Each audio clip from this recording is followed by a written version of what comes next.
Un gusto saludar a todos en este día. Hoy tenemos un webinar muy especial con mi queridísima amiga Ana Carolina Ríos, la licenciada Carolina Ríos de BDS Panamá. El día de hoy vamos a estar hablando sobre el tema de optimización de gestión de recursos humanos y cumpliendo con las obligaciones patronales. Este tema es un tema bien interesante, es bien complicado en la legislación panameña, pero aquí tenemos a la experta que nos va a llevar de la mano con su presentación, con todo su insight para que podamos cumplir con todo esto. Carolina, un gusto saludarte, un gusto de verte nuevamente. Hace poco estuvimos allá en Panamá contigo.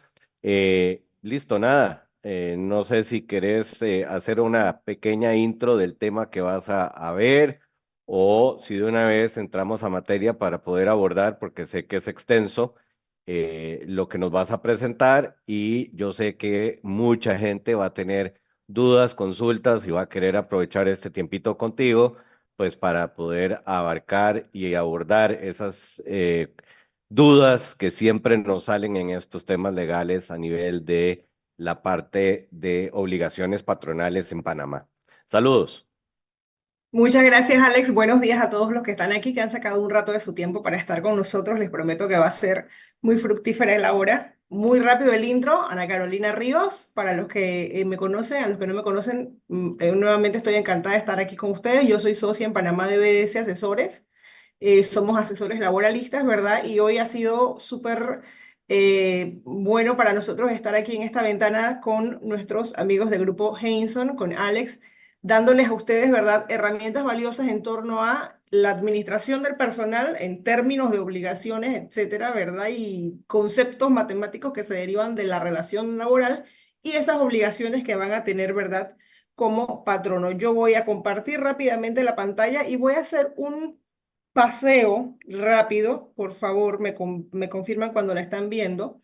Voy a hacer un Listo. paseo rápido sobre esos conceptos legales jurídicos que componen las responsabilidades del patrono, que componen el salario, ¿verdad? Que de alguna forma es la planilla, el recurso humano como tal.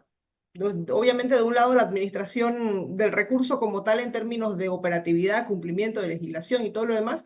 Y por otro lado, el que nos interesa, el que vamos a ver hoy, que es el cumplimiento o las obligaciones derivadas de contraer o de establecer una relación de trabajo. ¿Qué me obligo a pagar? ¿Qué existe? ¿Cuáles son los conceptos que tengo yo que conocer, verdad? Y finalmente, ¿qué debo hacer? ¿Cómo debo hacerlo? Y al final, por favor, nos acompaña en el tiempo completo. Alex nos va a dar, como quien dice, herramientas todavía mucho más valiosas para poder cumplir y ejecutar de forma adecuada las cosas. Como les dije, ¿ya están viendo la pantalla?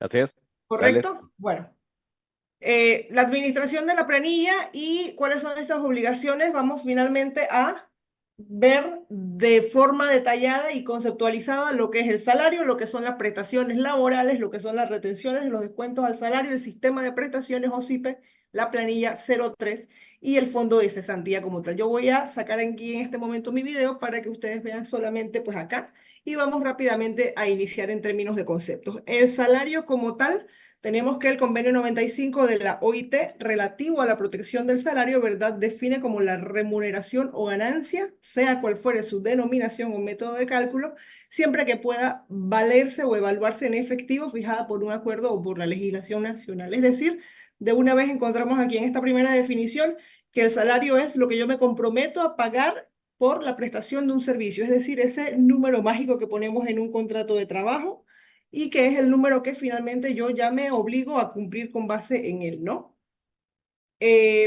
Según el artículo 140 del Código de Trabajo, es la retribución que el empleador debe pagar al trabajador con motivo de la relación de trabajo y comprende no solo lo pagado en dinero y en especie, aquí ya vemos que se abre ese abanico, ¿verdad?, de componentes del salario, también lo comprenden las gratificaciones, las percepciones, las bonificaciones, las primas, las comisiones, la participación de las utilidades, etcétera, todo aquel beneficio o toda aquella remuneración en efectivo que le demos a nuestro trabajador.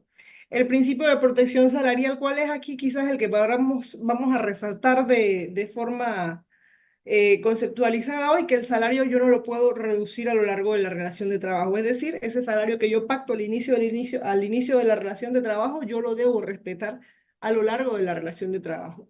En cuanto al hecho de poder adicionar al salario base que yo le establezco a mi trabajador, ¿verdad? Dice 142 que las primas de producción, las bonificaciones y las gratificaciones se considerarán como salario únicamente para efectos del cálculo de vacaciones, licencia por maternidad y de la prima de antigüedad a la que tenga derecho el trabajador. Aquí iniciamos entonces a ver las implicaciones de pagar salario. Yo pago salario, perfecto. ¿A dónde me lleva el salario? A que derivado del monto que yo pague en función o en concepto de salario, ya yo tengo que saber que yo empiezo a derivar de este monto vacaciones, licencia de maternidad, prima de antigüedad. El trabajador va creando o acumulando para sí diferentes prestaciones, ¿verdad? A la que más adelante vamos a ver si tiene derecho siempre o si pueden ser negociables. Las primas de producción estarán exentas del seguro educativo y las cotizaciones del régimen de seguridad social.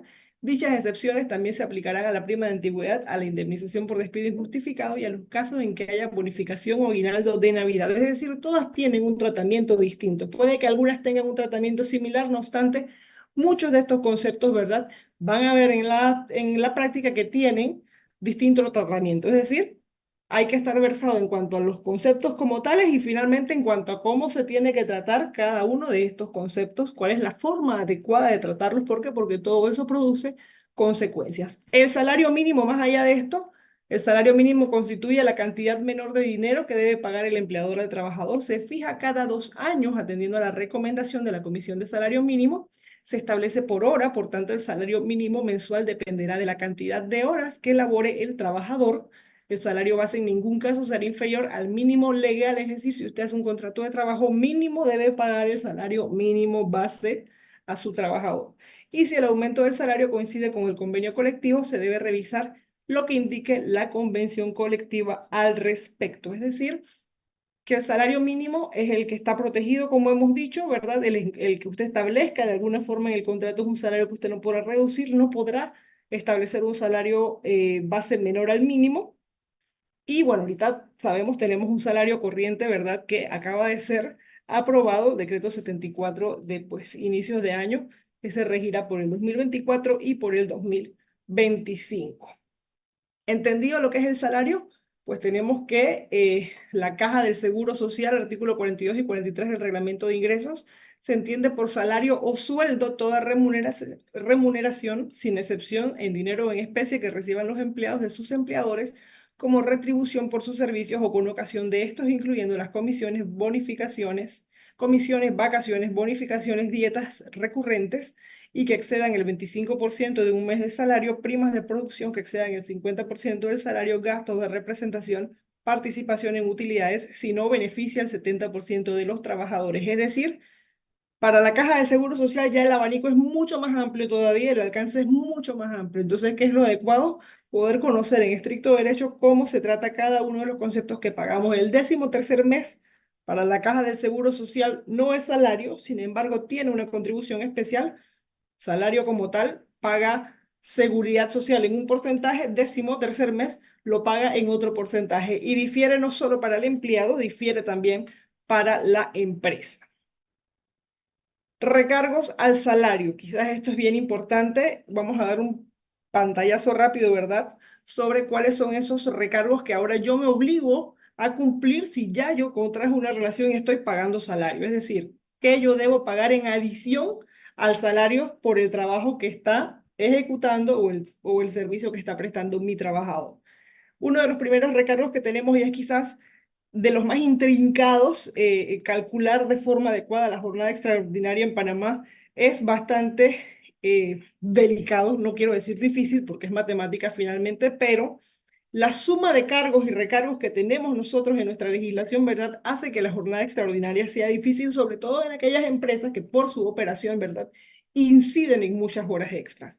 Dice el Código de Trabajo, artículo 31 en adelante, 33 y demás, básicamente que la jornada extraordinaria, ¿verdad?, es todo aquel tiempo que el trabajador debe prestar servicios más allá de su jornada ordinaria de trabajo. Es decir, tenemos la jornada ordinaria y la jornada extraordinaria, según su determinación. Es decir, el contrato dice que usted trabajará 5 horas al día.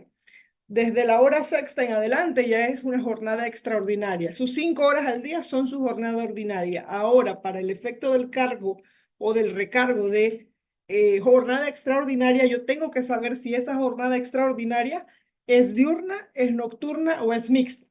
Obviamente, pues ahí ya tenemos que ver si es una jornada diurna que sucede entre las 6 de la mañana y las 6 de la tarde, si es una jornada nocturna, ¿verdad? Que viene de una jornada diurna o si es una jornada nocturna que viene de una jornada mixta iniciada en algún periodo determinado, ¿verdad? O si es una jornada mixta, una jornada pues que abarca ambos periodos. De ahí, cuando ya yo finalmente haya identificado qué tipo de jornada extraordinaria tengo, me tengo que ir entonces a los recargos que dice el artículo ya 33.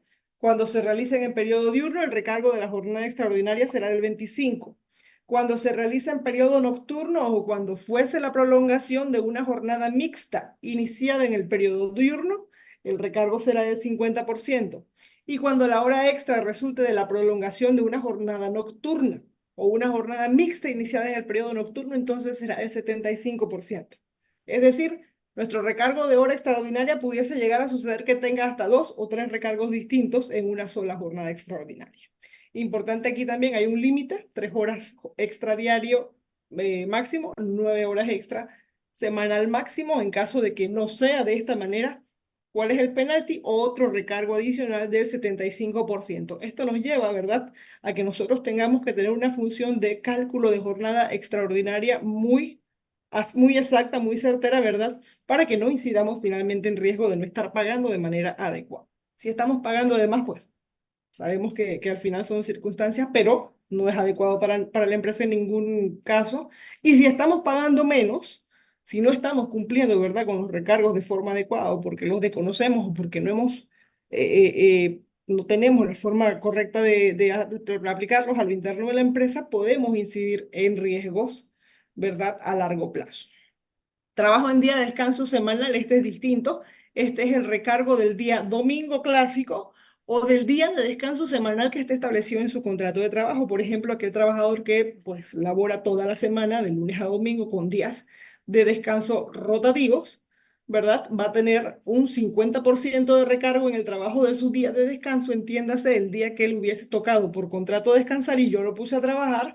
Y la particularidad de nuestra legislación panameña, que los domingos, con pocas excepciones, siempre tienen un recargo del 50%. Dice el código al respecto: el trabajo en día de descanso semanal es un derecho y un deber del trabajador. Perdón, el día de descanso es un derecho y un deber del trabajador. El descanso semanal es obligatorio y debe darse de preferencia los domingos, de ahí a que pues en la práctica este sea el día macro de descanso. No obstante, hay jornadas rotativas y puede ser distinto. Cuando esto sucede, dice que el trabajador que preste servicios, ya sea el domingo o el día que le tocaba de descanso, tendrá que recibir una compensación con el 50% de recargo. Además de eso, yo debería otorgarle a mi trabajador otro día de descanso compensatorio. ¿Qué hacemos en la matemática?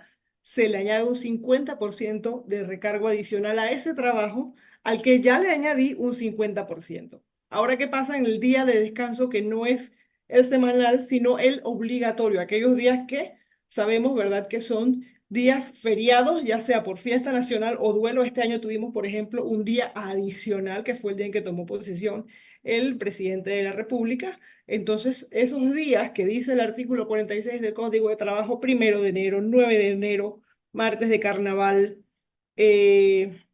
Viernes Santo, todas las festividades de noviembre, 1 de mayo, diciembre, ¿verdad? Esas fechas que el código dice que son feriados, yo las tengo que pagar con un recargo de 150% sobre el salario si no les puedo permitir, ya sea por operación o simplemente por disposición de un contrato, a mis trabajadores tomar ese día de descanso. Si mi trabajador descansa ese día, no pasa nada, el salario queda intacto porque yo debo pagar ese descanso. No obstante, si Ana, tengo, sí, aquí hay unas cuantas preguntas que no sé si crees que vayamos abordando. perfecto, por supuesto que sí. Bueno, la primera es de María, que dice que si les van a compartir la presentación. Sí, correcto. Una vez que terminemos la grabación y hagamos todo, se les manda las filminas que está presentando la licenciada. Dice María también, hay un límite de horas extras que se puede hacer por día. Creo que mencionaste 3 horas máximo. Correcto, son 3. Ok. ¿Cuál es la jornada máxima diaria en horas? Excelente pregunta porque por comprimir, tú sabes, la información no estaba, pero rapidito. El límite máximo en la jornada diurna, es decir, aquella que hacemos entre 6 de la mañana y 6 de la tarde, es de 8 horas. El límite máximo de la jornada mixta, es decir, aquella que lleva ambas, lleva un poquito de ambas jornadas, ¿verdad? De ambos periodos del día, esa tiene un máximo de 7,5 horas, es decir, 7 horas y media. Y el límite máximo de la jornada nocturna, es decir, aquella que hacemos entre 6 de la tarde y 6 de la mañana, ojo, y aun cuando sea mixta, pero si tiene más de 3 horas en la jornada nocturna, ya es nocturno, ese límite es de 7 horas. ¿Cuál es la particularidad aquí? Que tenemos que pagar la jornada mixta y la jornada nocturna, es decir, las 7 o las 7,5 horas, como si fuese una jornada diurna. Es decir, hay que respetar el pago de las 8 horas de Ok. salario. Y tenemos otra consulta que dice, buenos días. Digamos, hay empresas que el recargo de domingo solo lo aplican para salarios por hora. Sin embargo, si el salario es en base mensual, no se le paga. ¿Esto está dentro de la ley? Lamentablemente, ahí la respuesta es bastante cuadrada. Lo que tú no puedes evidenciar que has pagado, lo debes. No sé si me explico. Es decir, tienes que pagarlo. Tienes que pagar la jornada extra o tienes que pagar el recargo que aplique, así sea que tu trabajador gane por hora o gane por salario mensual, siempre que él esté o preste servicios en su día de descanso. Ok. No sé si con Si, eso la si, si persona... tú Si al final de esa relación, por ejemplo, ese trabajador que por ganar mensual y que no se le declara su recargo del 50, presenta y tiene evidencias de decir, trabajé 10 domingos a lo largo de la relación y nunca me pagaron el recargo, lo puede demostrar si no tienes evidencia de que en efecto se le pagó. Ok. Aquí una pregunta. ¿Las horas extras en Panamá prescriben o no prescriben?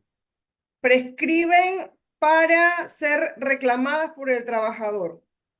En estricto derecho no se pierde el derecho de cobrar las horas extra, pero si el trabajador quisiese reclamarlas, entonces el trabajador de confianza tiene 3 meses para exigir el pago de sus horas extras y el trabajador regular, y ojo, esta es la prescripción más larga que establece el Código de Trabajo, de hecho, el trabajador regular tiene 5 años para exigir el pago de sus horas extra, para presentar ante un juzgado la evidencia del trabajo en jornada extraordinaria no pagado. O sea que es un tema que debemos de tener muy bien controlado porque tenemos un periodo Exactamente. después de salir de la organización, 60 meses para regresar y levantar la mano y decir, a mí nunca me pagaron todo esto, ¿no? Es una contingencia Exactamente. alta. Exactamente, porque de lo que resulta en jornada extraordinaria se va a derivar un montón de prestaciones más.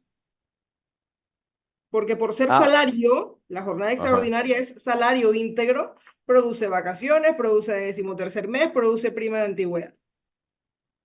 Ah, o sea, es acumulativo en esos otros rubros también. Correcto, porque es salario íntegro, es como el caso de las comisiones también. Las comisiones son Ok, salario íntegro, entonces en el escenario perfecto las declaro y producen todas las demás prestaciones. ok. No sé si ahí hay alguna otra pregunta que haya derivado de estas aclaraciones que hicimos. Si no, Ana, seguimos con tu presentación que está Continuamos y maravillosa.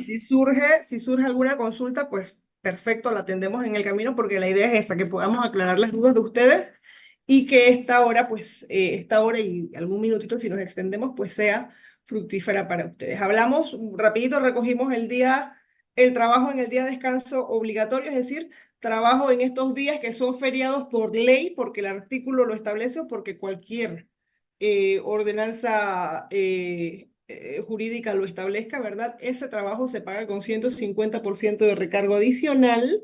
Si el trabajador lo descansa en efecto, no pasa nada. Y si el trabajador me lo trabaja y recibe su recargo del 150, le tengo que garantizar otro día de descanso adicional. Vuelvo y digo, en la práctica que hacen las empresas, lo pagan al 200%. Ojo, esto es como una matemática así para la facilidad del cálculo, ¿no? Pero si el trabajador va a tener la oportunidad de tener otro día de descanso, no tienen que pagarlo el 200, pagan sus 150 normal, pero si no habrá descanso, pues se le da automáticamente el 50% adicional del trabajo de ese día.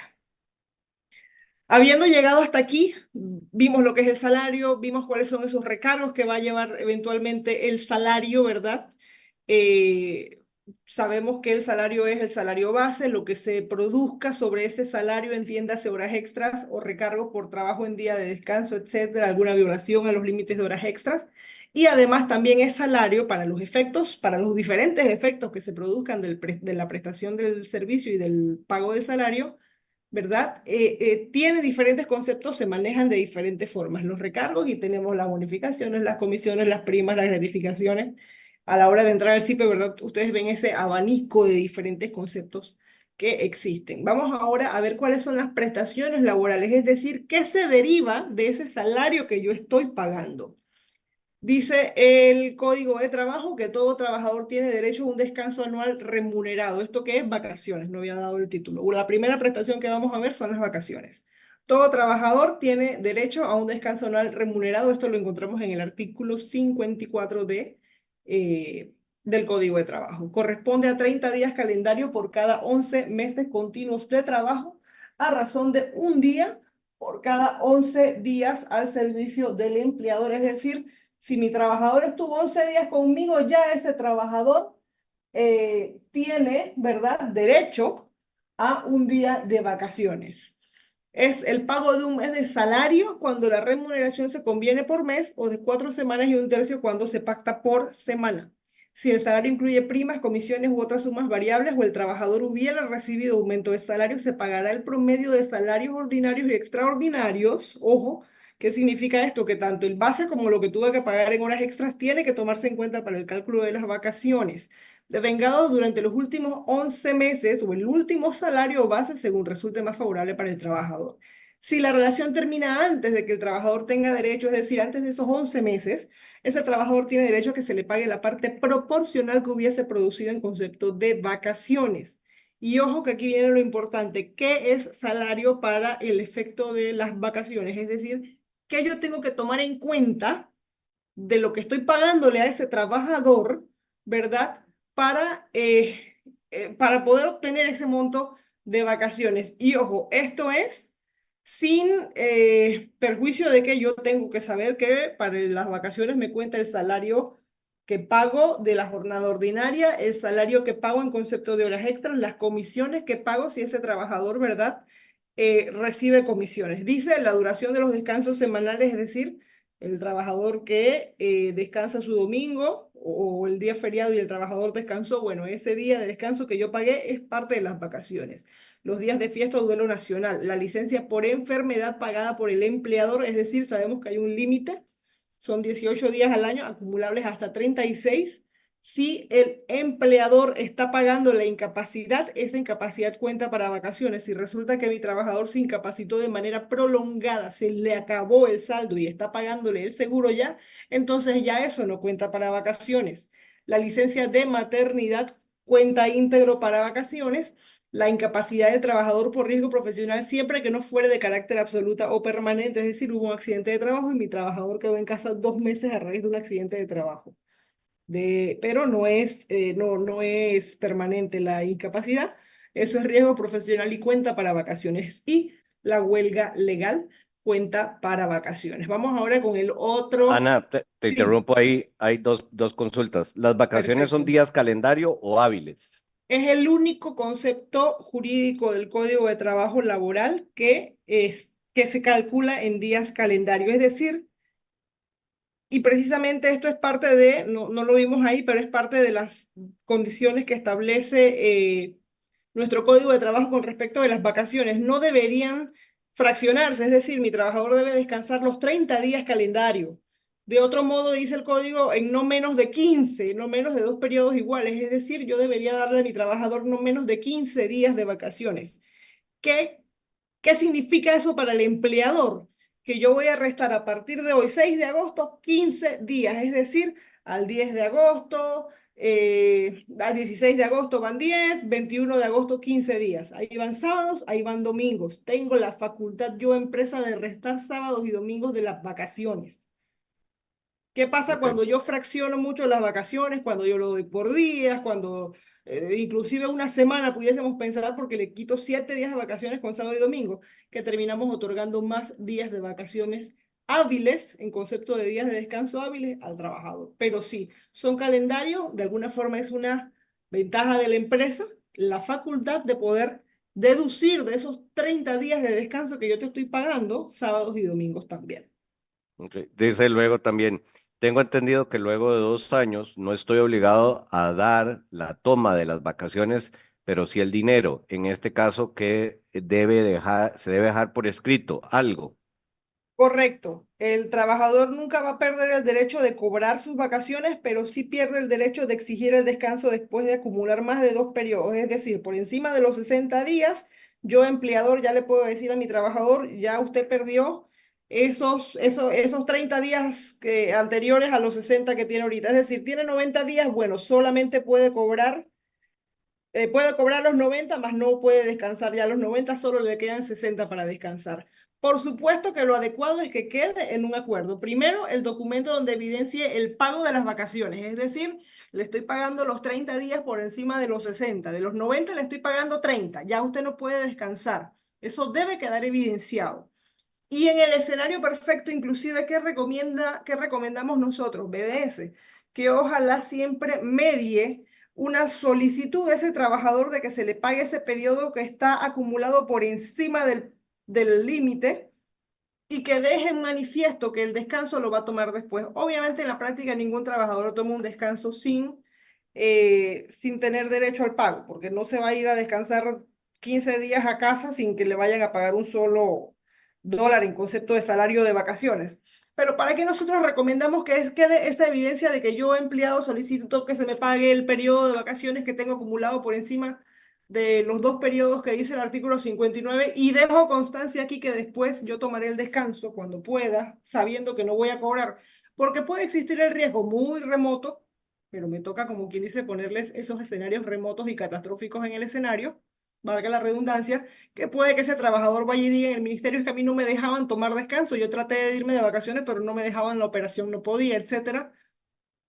Y el ministerio venga y lo multa a usted por no dar las vacaciones. Es algo muy bajo, las multas creo que son de 25 a $250, si no me equivoco. De 250 a 500 es la máxima multa del Código de Trabajo, ¿verdad? Pero es algo que puede suceder, vuelvo y digo, en un escenario remoto. Entonces, ¿cuál es la recomendación? En efecto, solo se deben acumular hasta 60. Si hay vacaciones por encima de los 60 días, las podemos pagar, y dice el código que el trabajador pierde el derecho ya de exigir el descanso. Inclusive no tienes por qué pagarlas, las puedes mantener ahí. No es lo adecuado, vuelvo y digo, porque si el ministerio viene y ve que tienes un trabajador con 90, un trabajador con 5 años, un trabajador con mucho tiempo de vacaciones, te van a decir: no estás otorgando las vacaciones. Tu empleador, que eres quien tiene la facultad de otorgar las vacaciones, no las estás dejando disfrutar. Y tampoco es lo adecuado que las pago y las pago y las pago y el trabajador no descansa, porque se supone que el espíritu de las vacaciones es descanso remunerado. Y sí, debe existir una documentación que evidencie eso, el comprobante de pago, la observación de que ese tiempo no está siendo descansado, sino solo cobrado. El SIPE, ojo, esto es importante, tenemos que, a veces las empresas nos dicen que es un poquito confuso, por lo menos yo ahorita estoy trabajando en agosto, resulta que yo tengo 90 días de vacaciones, le pido a mi patrono hoy 6 de agosto que me pague 30 días de vacaciones que tengo acumulados, pero yo no me voy a ir, yo voy a seguir trabajando. ¿Qué es lo ideal? En septiembre yo voy a ver en mi SIPE mi salario de todo el mes y mis vacaciones. A veces las empresas no, que no puedo declarar las dos cosas, y le pagan el salario por fuera y trabajó todo el mes, pero le pagaron eso por fuera y nada más declararon vacaciones. Todo eso es incorrecto. Se paga y se declara lo que en efecto el trabajador recibió. ¿Qué sucede si ese trabajador me dice a mí en septiembre: me voy a ir 15 días, ya no me lo tienen que pagar porque ya me pagaron las vacaciones? Yo no les voy a declarar en el SIPE nada por esos 15 días. Voy a poner quizás una observación o una novedad de que estaba de vacaciones. No pasa nada que yo no esté reportando vacaciones ese mes, porque yo ya reporté en julio las vacaciones. Obviamente yo tengo internamente que hacer match de toda mi documentación, por eso es importante documentar.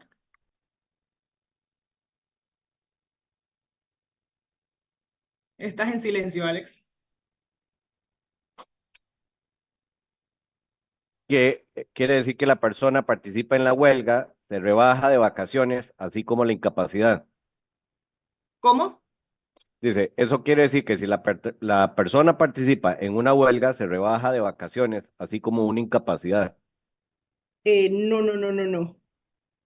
Lo anterior significaba que si la persona está participando de una huelga legal, está Ajá, acumulando vacaciones. ok. Ok. Y luego la Sí. otra dice, se puede obligar al colaborador a tomar vacaciones si su saldo es superior a los 30 días. Correcto. Ok, A los 30 días, a ver, dice el código que hasta 60. Entonces, si el trabajador de alguna forma no las quiere tomar porque nada más tiene un mes, dice el código que puede acumular hasta 2 meses, etcétera, siempre recomendamos que de alguna forma exista un acuerdo, exista, tú sabes, ¿no? Que no se vea como una imposición como tal.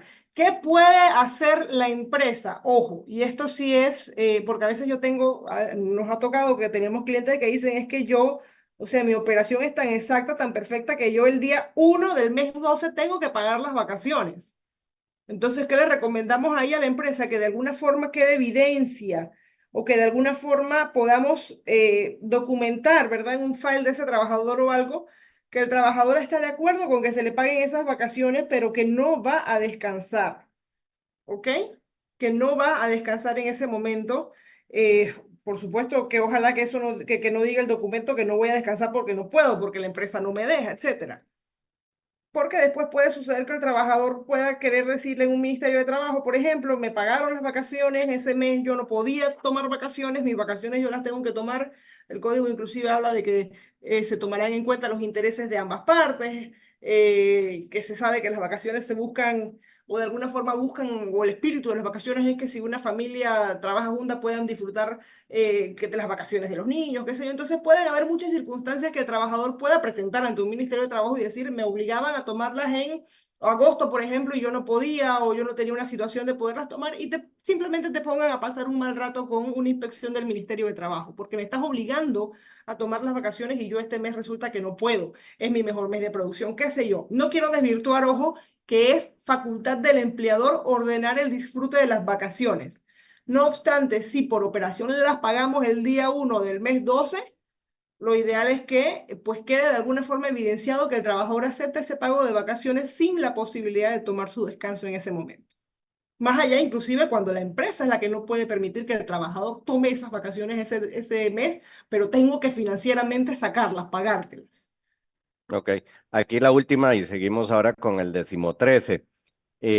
Dice, ¿qué puede hacer un trabajador cuando la empresa no le quiere otorgar vacaciones después de 2 meses acumulados? Ir al Ministerio de Trabajo puntualmente, ir a un Ministerio de Trabajo, ¿verdad? Y presentar una denuncia que finalmente puede derivarse en una inspección y una multa porque no estoy permitiendo el disfrute de las vacaciones o inclusive siendo un poquito más, más flexible en términos de posibilidades que te presenten una renuncia justificada, teniendo el trabajador que evidenciar, ¿verdad? Obviamente la negativa de la empresa, el perjuicio que le esté causando, etcétera, pero el hecho de no otorgar las vacaciones, el hecho de no pagarlas habiéndolas cumplido, inclusive ya estamos hablando de 2 años, es pues un motivo para que un trabajador pueda sentirse en el derecho y que pueda asistirle el derecho de presentar una renuncia justificada. Perfecto, listo. Seguimos. Seguimos entonces, 13º mes, conversando o completando, ¿verdad? Ese paseo por las diferentes prestaciones es un bono especial, es un derecho adicional a lo dispuesto en las normas laborales, no está en el Código de Trabajo, el 13º mes está en los decretos 221 del 71 y el decreto 19 del 73 que lo reguló, lo modificó. Se paga en 3 partidas, el 15 de abril, el 15 de agosto y el 15 de diciembre. Cada partida, ¿verdad? Es el promedio de lo que el trabajador hubiese ganado entre una partida y otra. Si el trabajador sale antes de que se cumpla la partida, pues tiene derecho, así como las vacaciones, a recibir el importe proporcional. ¿Qué cuenta o qué yo debo tomar en base para ese 13º mes? Y esto es parte de lo que nos quedó, ¿verdad? De la regulación del 73, dice que cuenta el salario base, las horas extras y los recargos, lo que vimos en antes, las comisiones y la prima, la licencia por enfermedad pagada por el empleador, Nuevamente, igual que las vacaciones, si ya la incapacidad común es extendida y se acabaron los días de incapacidad, pues hasta ahí contó para el décimo, la licencia por maternidad, las vacaciones, los permisos remunerados, los riesgos profesionales y las bonificaciones. Es decir, esto es lo que yo debo tomar en cuenta a la hora de calcular mi partida del 13º mes. ¿Cuál es la otra prestación, verdad? Que de alguna forma constituye un derecho adquirido, es decir, no la puede, todo lo que hemos visto hasta ahora es irrenunciable para el trabajador. ¿Cuál es esta? La prima de antigüedad. Se paga al finalizar la relación laboral solo para contratos indefinidos, es decir, el contrato definido no acumula prima de antigüedad. La prima de antigüedad se paga siempre, sea la causa que sea la terminación de la relación de trabajo. Y un poco más, un poco menos, matemáticamente es una semana de salario por cada año del trabajo. Todos los conceptos salariales de alguna forma, ¿verdad? Se tienen que pagar proporcionales. Se calcula sobre el salario promedio del total de la remuneración percibida por esto durante los últimos 5 años trabajados. Si algún año, ¿verdad?, de servicio no se cumpliera, como dijo ahorita, se paga la proporcionalidad. No paga seguro social ni paga seguro educativo, la prima de antigüedad. Sin embargo, sí paga impuesto sobre la renta y pues más adelante en descuentos vamos a ver cómo es el tema del impuesto sobre la renta. Otra de las prestaciones es el preaviso. Ya el preaviso es obligatorio en ciertos escenarios. Específicamente, el preaviso solo es obligatorio en la terminación de trabajadores con menos de 2 años de servicio. Solo aplica, ¿verdad?, en despidos o en contratos, perdón, de periodo indefinido. Aquellos que tengan menos de 2 años de servicios, implica que yo le diga a mi trabajador con 30 días de antelación que se termina la relación, o bien que yo le abone a mi trabajador, ¿verdad?, el importe de 30 días de salario. El plazo del preaviso comenzará a contar a partir del periodo de pago siguiente a la notificación si lo pasáramos por tiempo. Es decir, si yo hoy le notifico a mi trabajador 6 de agosto que voy a terminar la relación por concepto del artículo 212, es decir, menos de 2 años de servicio, y le estoy dando el preaviso en tiempo, ese preaviso empezará a regir el 16 de agosto y se extenderá hasta el 16 de septiembre, es decir, no hoy, 6 de agosto. Y no se paga preaviso a trabajadores despedidos con causa justificada. Obviamente, pues si yo estoy despidiendo a alguien con causa justa, si es indefinido, solo pago vacaciones primer y 13º mes, y si es definido, solo pago vacaciones y 13º mes. Preaviso solamente en casos de despido de trabajador por menos de 2 años, es decir, cuando yo baso mi despido en el artículo 212 del Código de Trabajo. La indemnización, rápidamente vamos a ver, pues la indemnización, la tabla C, que es la más usual, trabajadores que vengan de 1995 para acá, la indemnización aplica obligatoriamente solo también en casos del despido de trabajador con menos de 2 años de servicio, es decir, si mi despido implica el preaviso, forzosamente implica la indemnización. O bien se paga cuando finalmente pues un juez declara que un despido es injustificado y por tanto existe la orden de pagar la indemnización. Dice que debe pagarse a los trabajadores eh, con base en el promedio del salario de los últimos 6 meses y corresponde a 3.4 semanas de salario, ¿verdad? Por los primeros 10 años de la relación. 3.4 semanas de salario por cada año durante los primeros 10 años, y cada año posterior a los 10 años equivaldrá a una semana de salario. Si no se cumpliese en algún punto un año de servicio, pues obviamente se pagará la parte proporcional de la indemnización. Ojo que esto solo es en relaciones indefinidas, sea porque termino antes de los 2 años o sea porque un juez lo ordena. En el caso de la relación definida, la indemnización es diferente, y si el juez llegase a ordenar, ¿verdad?, que un despido efectuado dentro de una relación definida es injustificado, aquí la indemnización pudiese, ¿verdad?, llegar a representar o a ser equivalente al resto del contrato. Es decir, yo tengo un contrato de 12 meses, lo terminé a los 5 y fue injustificado, pues mi resto del contrato serían esos meses no, finalmente 7 meses no llevados o ejecutados. Tenemos Alex, ajá, dos bueno, preguntitas. ¿Qué pasa con el preaviso para contratos de más de 2 años? no existe ya. Ya no existe. Ok, Ya no existe el preaviso para contratos de más de 2 años. ok. Y si se realiza un mutuo acuerdo a un trabajador de menos de 2 años, ¿debo pagarle el preaviso? A ver, lo ideal es pagar lo que en estricto derecho hubiese sido tu riesgo, ¿no? Si ese Ujú. trabajador con menos de 2 años no te acepta ese mutuo, pues tú que hubieses tenido que pagar preaviso e indemnización. Ojo, no es lo que la norma establece. El mutuo acuerdo conlleva que yo solamente esté obligado a pagar vacaciones, prima, decimotercer mes o vacaciones y decimotercer mes si fuese definido no hubiera prima. Si yo quiero añadir el preaviso en el caso de una relación indefinida, ¿verdad? Por ejemplo, es una discreción de la empresa. No obstante, pues por tratarse de un despido de un trabajador con menos de 2 años, casi siempre esa es la pretensión. Si el trabajador te acepta el mutuo acuerdo sin que tú incluyas el preaviso en una relación de menos de 2 años, bendito sea Dios, ¿verdad? Pero al final en la práctica se trata de incluir esos riesgos mínimos a los que hubiese tenido derecho ese trabajador en el caso pues de otro tipo, en el caso de un despido. Igual en una terminación de más de 2 años, por ejemplo, pues tú puedes incluir toda la indemnización o no. Inclusive hay empresas que dicen más de 2 años y le meto el preaviso de todas maneras al mutuo acuerdo. Es totalmente discrecional. No obstante, solo es obligatorio en el despido de empleados con menos de 2 años de servicio, fundamentado específicamente en el artículo 212 del Código de Trabajo. No sé si tenemos otra pregunta, Alex. Perfecto. Seguimos con retenciones y descuentos. Seguimos entonces con retenciones y descuentos. Vamos No, rápidamente, hasta ahí ¿verdad? estamos al día con las preguntas. Ok, vamos rápidamente entonces a ver ahora cuáles son las retenciones y los descuentos. Primero que todo, quizás dejarles rápidamente el mensaje de que es una obligación del empleador, es decir, yo patrono estoy obligado a retener aquellos importes o aquellos montos que la ley me obliga a retener o aquellos a los que se obliga mi trabajador y por tanto yo como empleador me obligo a cumplir. Si el empleador no realiza el descuento y la retención y mañana viene Seguro Social o mañana viene DGI, pues obviamente el empleador es el responsable por la cuota parte suya, por la del trabajador y en el caso del impuesto sobre la renta por la del trabajador. ¿Qué yo tengo que pagar en concepto de seguridad social? Dice que para seguridad social el empleador paga el 12,25 y el trabajador, perdón, el 9,75. Para seguro educativo el empleador paga 1,50 y el trabajador paga 1,25. En el caso del decimotercer mes el empleador paga 10,75 y el trabajador paga 7,25. Esto es impuesto, perdón, esto es seguridad social. ¿Qué paga seguro social?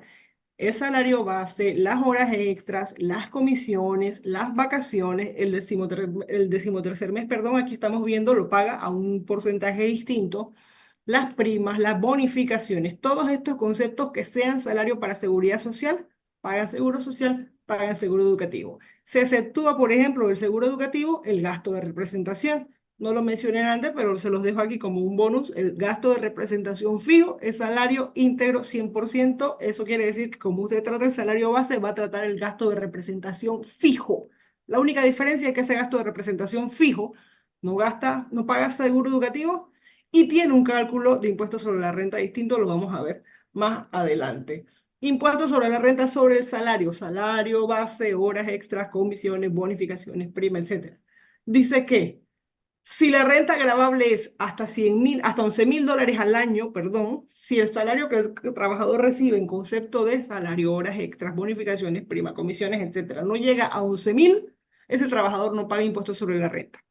Sin embargo, si es de 11.000 a 50.000, va a pagar el 15% del excedente sobre 11.000 y hasta 50. Y si es de más de 50.000 al año, va a pagar 5.850 por default, más el 25% sobre el excedente de los 50.000. Aparte de esto, a la hora de calcular una liquidación, es decir, yo estoy sacando a mi trabajador de la empresa y tengo que originar una liquidación, la indemnización, el preaviso y la prima, pues van a pagar un impuesto sobre la renta distinto al salarial, es decir, no van a ese saco de salario anual que yo tengo prorrateado, muy probablemente, para calcular el impuesto sobre la renta de mi trabajador.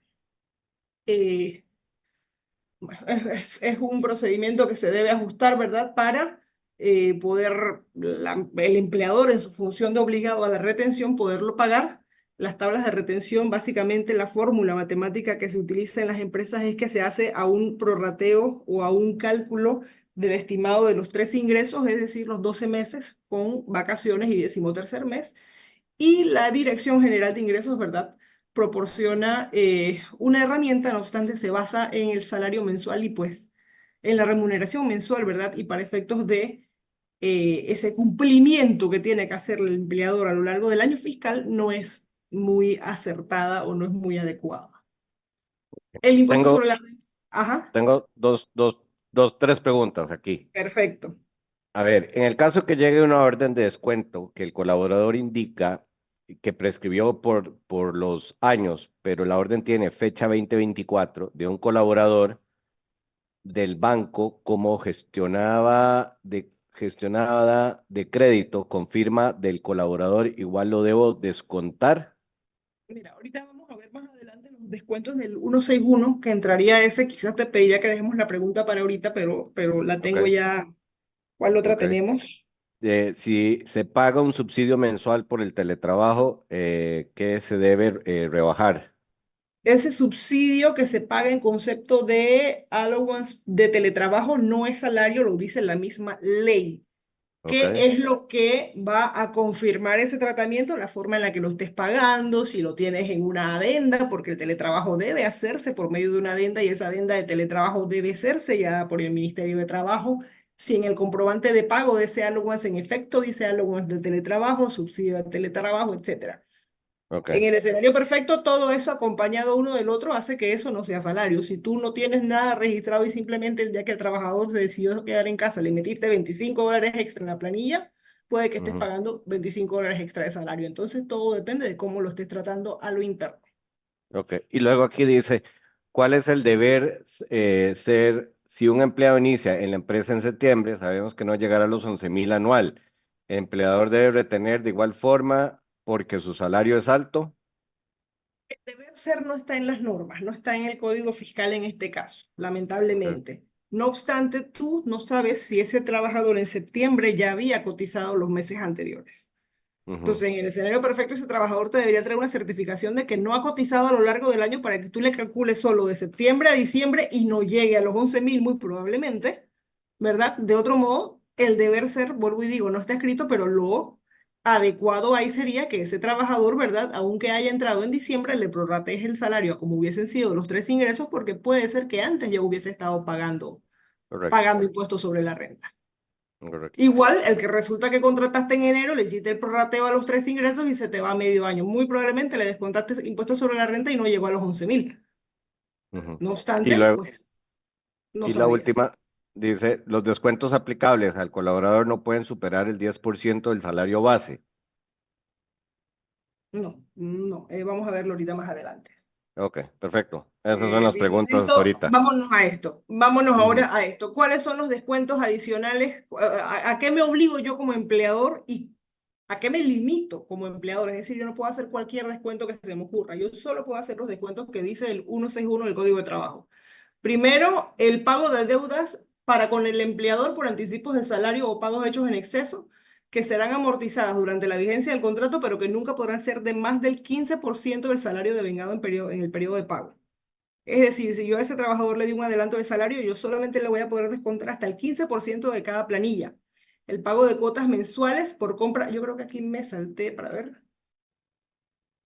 No, creo que me salté una página, pero bueno, el pago de las cuotas mensuales por compra de casas, es decir, las hipotecas, hasta un 30%. El pago de cuotas para asociaciones, cooperativas de ahorros y bancos obreros. El pago de pensiones alimenticias siempre que el descuento fuese decretado y ordenado por la autoridad competente. El excedente de las cuantías inembargables no podrán, el excedente de las cuantías inembargables, ¿verdad? Será hasta de un 15% y creo que aquí me faltó, permíteme ver. eh, Sí, aquí me había faltado una paginita, pero bueno. Además de esos que ya mencionamos, ¿verdad? Está, déjame ir hacia atrás. Además de eso que ya mencionamos, el excedente de las cuantías inembargables lo será hasta el 50%. El pago de las cuotas sindicales, ordinarias o extraordinarias, eso yo me obligo a retenerlo y lo puedo retener. Las sumas en concepto de arrendamiento de vivienda hasta un 30% del salario. Los pagos por ventas a créditos de artículos elaborados que se vendan en la empresa siempre que no excedan el 10%. Las sumas que el trabajador autorice le sean descontadas para cubrir préstamos bancarios y créditos comerciales hasta un 20% del salario. Ojo. las sumas que el trabajador autorice le sean descontadas para cubrir préstamos bancarios y créditos comerciales. Ahí entran todos estos préstamos de banco, ahí entran el préstamo del carro, ahí entran las tarjetas de crédito, todas esas deudas que el trabajador contraiga, pago de a crédito, de la compra de algo a crédito, muebles a crédito, qué sé yo, eso entra aquí en ese renglón. Y el límite es 20%. Dice el mismo artículo 161 que el total de las deducciones, ojo, otra deducción que entra aquí es las deducciones del salario, las deducciones, perdón, de seguridad social, de seguro educativo y de impuestos sobre la renta. Eso también es parte de esas obligaciones o de esos conceptos que yo me obligo a pagar. ¿Qué quiere decir? Que la suma de todo esto, es decir, la suma de los descuentos que yo hago en concepto de seguridad social, de seguro educativo, de impuestos sobre la renta, de la pensión, de la hipoteca y aparte de los dos préstamos que el trabajador tiene, no debe superar el 50% del salario, salvo que se trate, ¿verdad?, de pensiones alimenticias o compras de vivienda que ya entrarían con alguna excepción. Pero yo no debería poderle estar descontando por cada partida de pago más del 50% a mi trabajador, sumando todos estos diferentes conceptos que acabamos de mencionar. No sé si con eso respondemos la última pregunta. Sí, perfecto. Sobre la primera pregunta que nos habían hecho, ¿verdad? Si no me equivoco, estaban hablando de gestionadora de crédito. ¿Me confirmas, Alex? Es la de, se realiza el mutuo acuerdo, no, se paga No. un subsidio, no, aquí, no, de los 11.000, el 10%, eh, no, aquí, se gestiona el crédito, confirma el colaborador, igual lo debo descontar. ¿Es esa? Bueno, todas las deducciones que nosotros hagamos, salvo la de seguro social, la de seguro educativo, la de impuestos sobre la renta, la que venga por una orden judicial, es decir, emitida por un juez, por una corte, eso puede ser una pensión, un embargo, etcétera, salvo esas, todas deben ser autorizadas por el trabajador. ¿Y cuál es la autorización que hoy por hoy es jurídicamente válida para que yo diga mi trabajador me autorizó a hacer este descuento? La firma fresca de ese trabajador en una autorización de descuento que implique que diga ahí en ese papel donde el trabajador firmó en original a nombre de quién o a quién se le está pagando, ¿verdad? O se le va a pagar el beneficio de ese descuento. Si aparece una empresa que no es el acreedor original, que no es a quien el trabajador le firmó la autorización de descuento,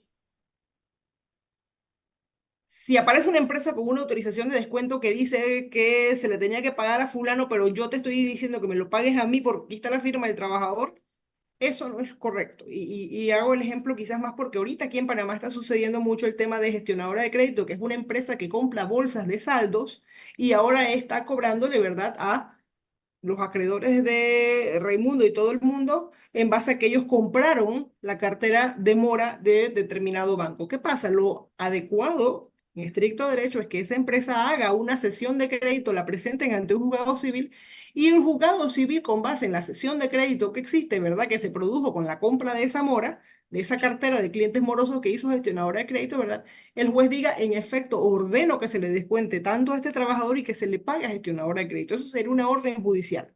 De otro modo, si el trabajador ha aceptado que se le haga un descuento para esa empresa, la autorización de descuento debe decir, yo, Pedro Pérez, con cédula tal, autorizo a mi empleador, Heinson S.A., que descuente de mi salario tanto mensual para que se le pague a gestionadora de crédito o a llámese H el tercero que aparezca queriendo cobrar esa mora.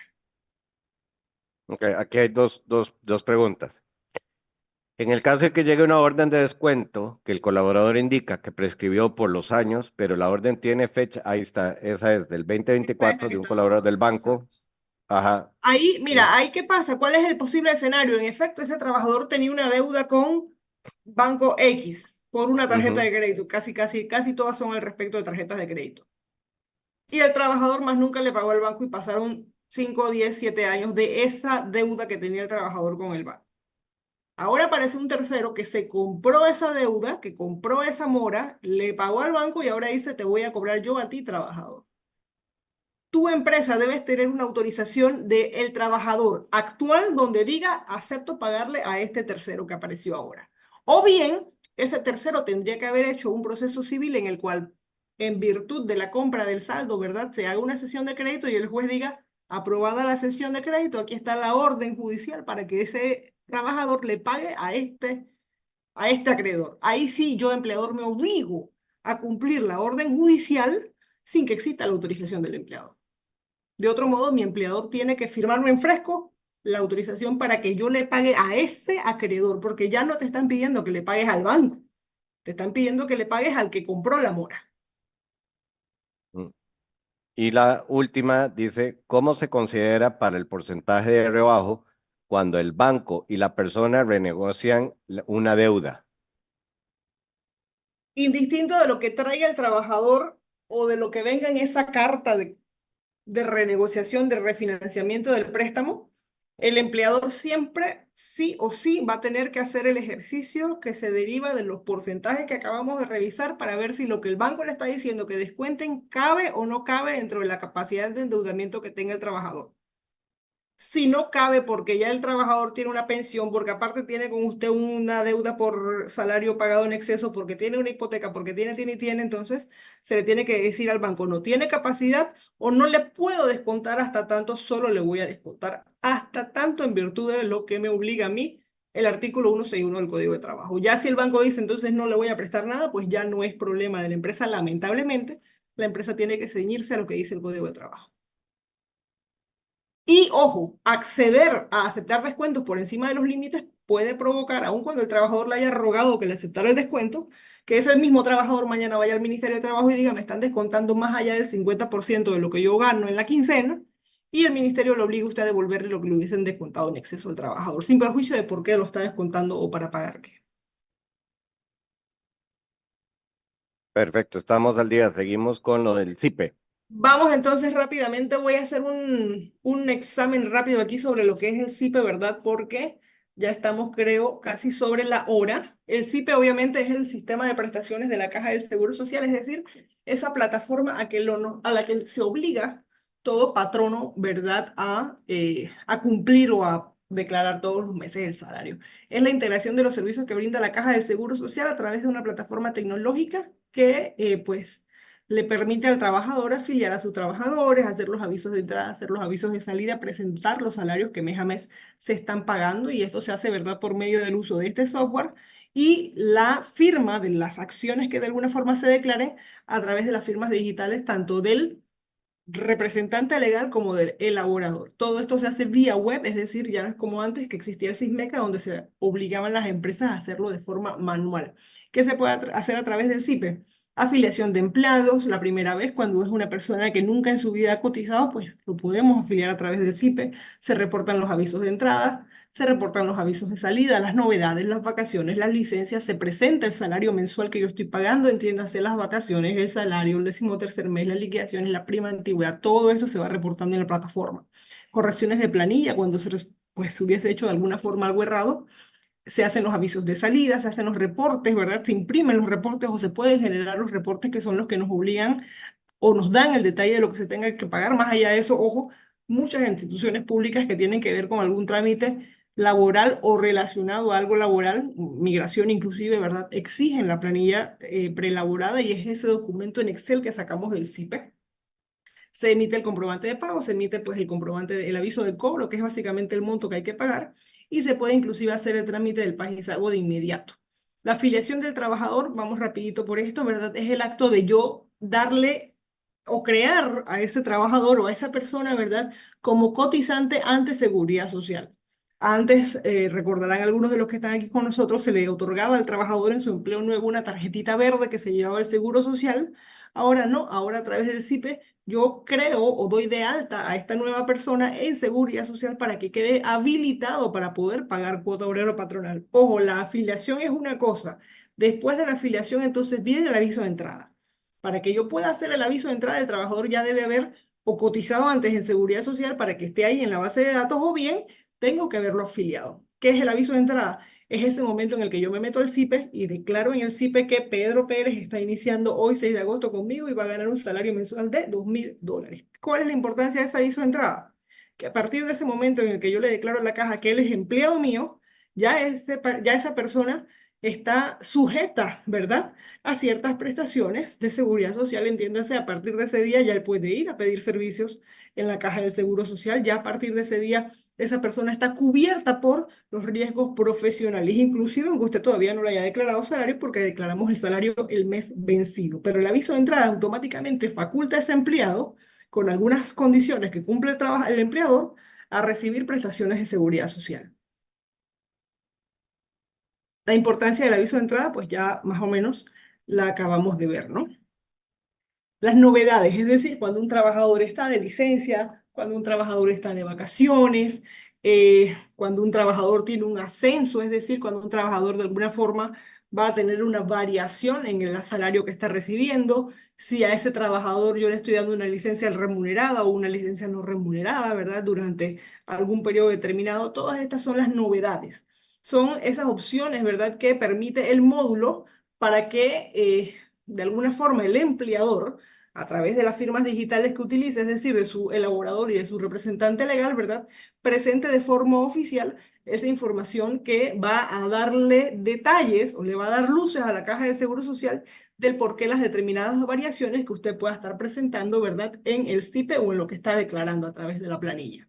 El reporte de planilla finalmente es la opción principal que nos permite el SIPE, ¿verdad?, que consiste en el acto de reportar los salarios devengados por los trabajadores o empleados de una empresa a fin de efectuar los pagos o las cuotas. Es decir, yo reporto aquí lo que estoy pagando en concepto de salarios, prima, vacaciones, 13º mes, comisiones, bonificaciones, horas extras, recargos, etcétera.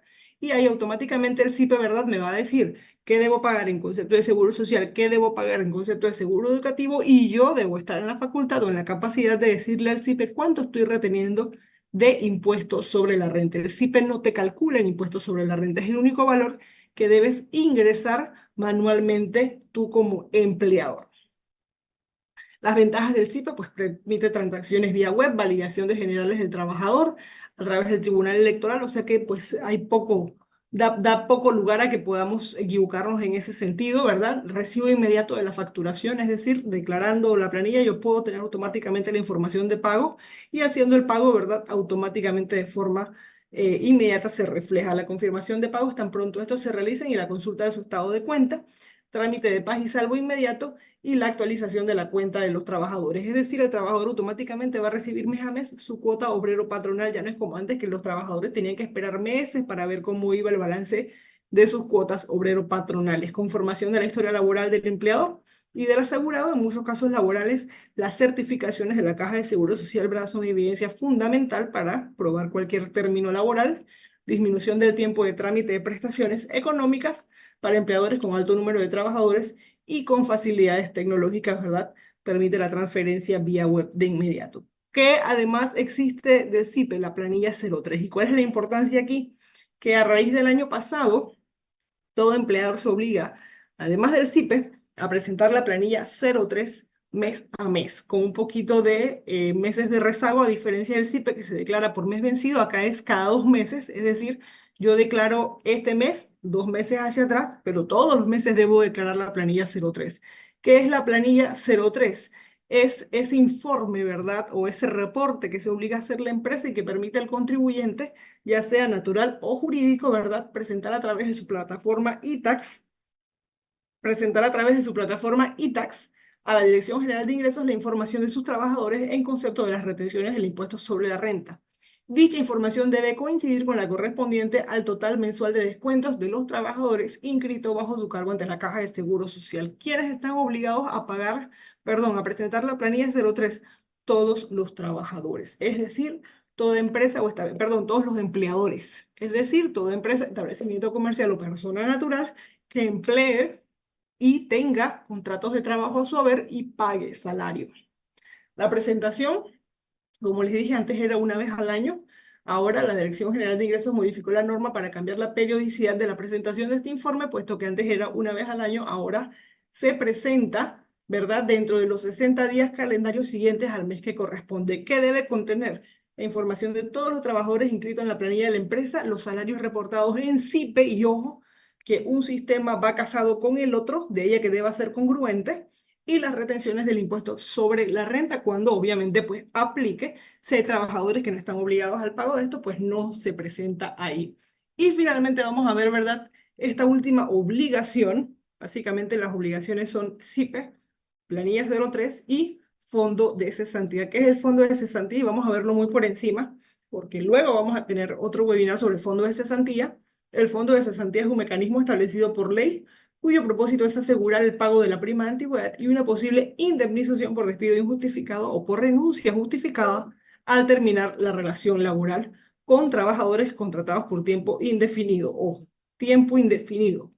Después de una ley, ¿verdad? Todo empleador se obliga a tener un fondo de cesantía. En Panamá solo tenemos dos proveedores de fondo de cesantía, que son Profuturo y Progreso, sin intención de hacerle comercial a nadie, pero pues finalmente solo son estos dos los que existen en Panamá y toda empresa empleadora con trabajadores a término indefinido deben tener hoy por hoy un fondo de cesantía. Adicional a esto, si usted, empleador, tiene su fondo de cesantía al día y un trabajador lo demanda por despido injustificado y exige el reintegro por despido injustificado, usted, empleador, puede negarse al reintegro y exonerarse de un recargo que le pondrían de 25% sobre la indemnización. Es decir, presentando que yo tengo el aviso de el fondo de cesantía al día, yo me exonero de ese recargo. De ahí a que es importante, no solo por el hecho de cumplir con la norma, sino porque de alguna forma tiene esta pequeña ventaja. ¿Qué se deposita en el fondo? ¿Qué es lo que cada trimestre yo debo pagar como patrono al fondo de cesantía? Pero que, ojo, lo tengo que ir calculando mes a mes.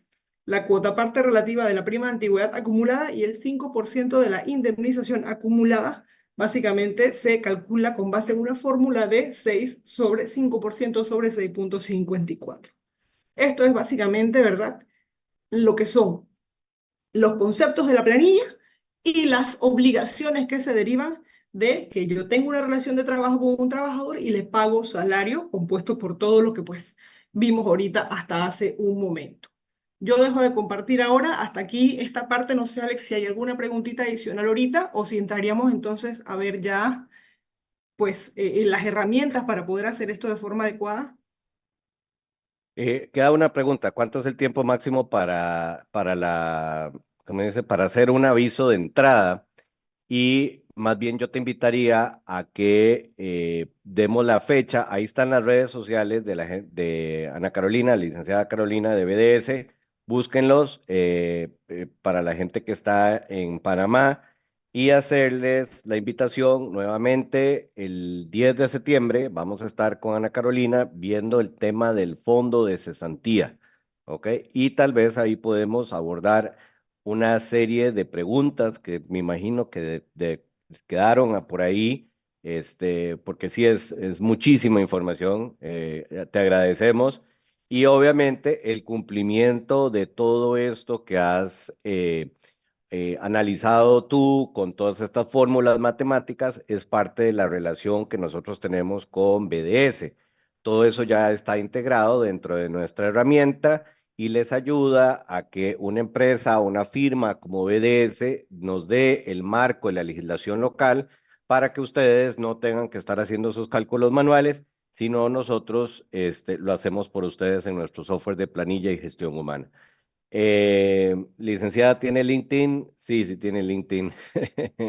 Ana Carolina Este, Ríos. Así mismo me puedes encontrar en las redes sociales, también en nuestro Instagram BDS Asesores, bds.asesores, lo encuentras también en Instagram, ahí está el LinkedIn también, BDS Asesores, vas a encontrar siempre información importante sobre esto, vas a encontrar esa información derivada de las legislaciones laborales que finalmente aplican o implican algún cambio o atención especial que tengamos que dar en la administración de la planilla, en esos cálculos que hacemos día a día y que por supuesto hoy por hoy ya son parte del sistema de Jason, ¿verdad? Porque pues BDS Asesores, no solo aquí en Panamá, en Costa Rica también, en los países de la región, de alguna forma garantiza que esos cálculos cumplan con lo que hemos nosotros visto el día de hoy. La pregunta esa del aviso de entrada es, ojo, es súper importante la pregunta.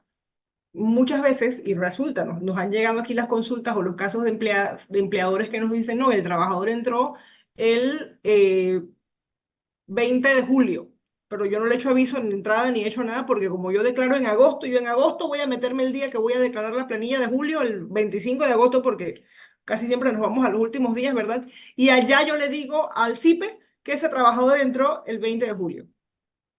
bendito sea Dios si no ha pasado nada. Pero puede ser que el trabajador entró el 20 de julio y al día siguiente en la inducción que le estaban haciendo, porque es vendedor de ruta y andaba la mulita con el trabajador que le está haciendo la inducción, tuvo un accidente de trabajo.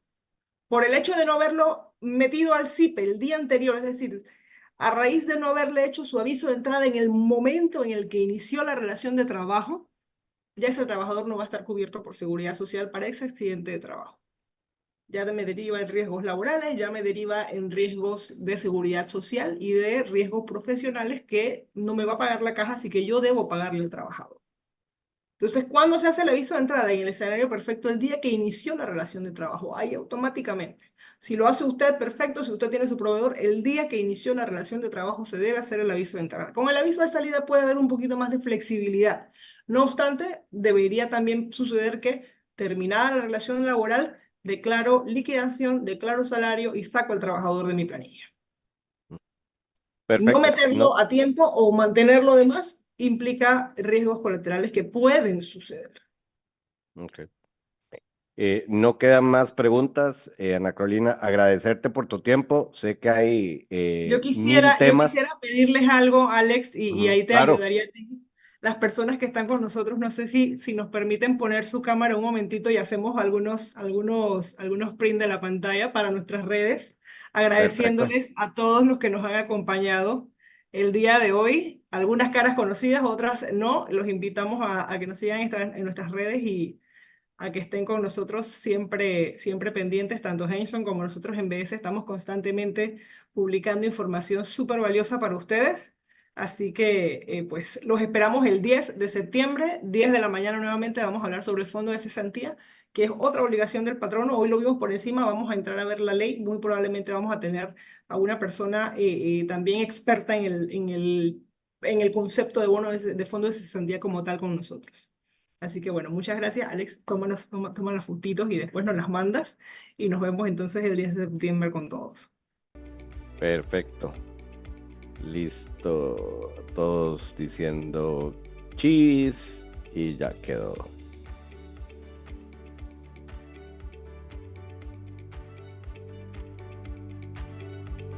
Listo, Hasta luego. agradecerles a todos y pronto nos vemos por allá por Panamá nuevamente.